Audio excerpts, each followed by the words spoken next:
Hello, I'm William Van Gordon. Welcome to my 5-minute mindfulness and meditation podcast series in which I discuss and explore various themes and issues and subjects relating to meditation and mindfulness. Today, I would like to share my thoughts, or perhaps even my concerns, relating to the growing popularity of mindfulness. Last year, approximately 700 peer-reviewed papers were published in academic journals relating to mindfulness.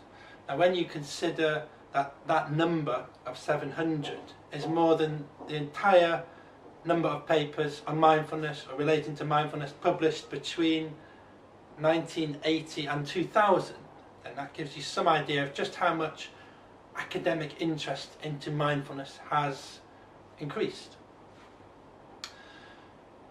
However, although in the academic literature there are a lot of reports relating to the beneficial effects of mindfulness, as I travel to different countries to give a talk or lead a workshop or a retreat on mindfulness, what I see in terms of the way people embody the practice of mindfulness or try to embody it doesn't necessarily correspond to this positive message that we keep reading about in academic journals and in the mass media. There seems to be some kind of disconnect as far as I'm concerned. And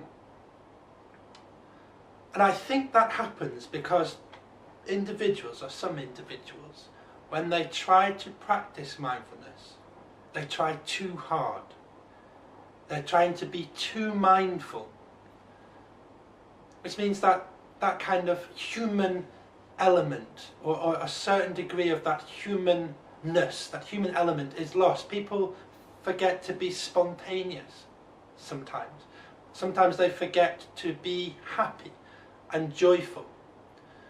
So my recommendation, or my wish if you like, is that moving forward, first of all, individuals interested in practicing mindfulness, and particularly and especially individuals involved in the teaching of mindfulness, first of all, they seek to cultivate within themselves or within others those core competencies that make us human. For example, the competency or the capacity to be spontaneous, to be joyful, to be compassionate, to be happy. Those are qualities that we all have and that we can all cultivate. We don't need mindfulness in order to be able to do that. Because what happens is, if we practice mindfulness when there are still issues or when there's still conflict within ourselves, and mindfulness starts to use us. We're no longer using it as a means of enhancing our well-being or as a means of enhancing our functionality as a human being. Last month I published a paper with colleagues in the Australian and New Zealand Journal of Psychiatry, and that paper was entitled "Are There Adverse Effects Associated with Mindfulness?" So we reviewed a lot of the literature that had explored, whether directly or indirectly, whether mindfulness can lead to harmful outcomes.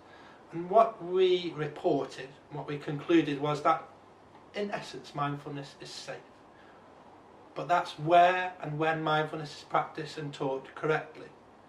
Where mindfulness is practiced or taught incorrectly, there appears to be a risk that it can lead to harmful effects in certain circumstances. For example, there's evidence demonstrating that mindfulness led to an increased susceptibility towards having false memories.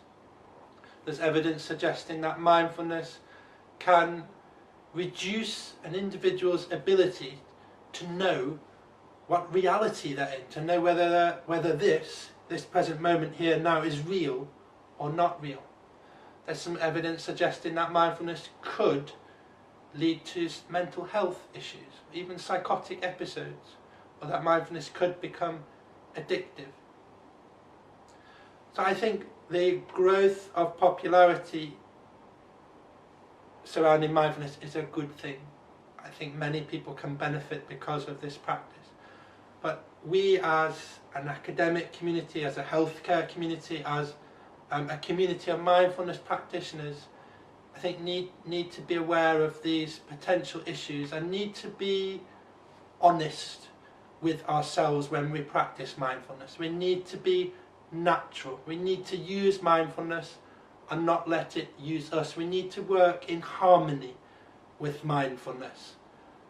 We need to enjoy our lives. We need to be spontaneous, or we should try to be joyful and happy first and foremost. And then I think we can build the right type of relationship with mindfulness. Okay, thank you very much for listening, and do please come and join me again for a future podcast.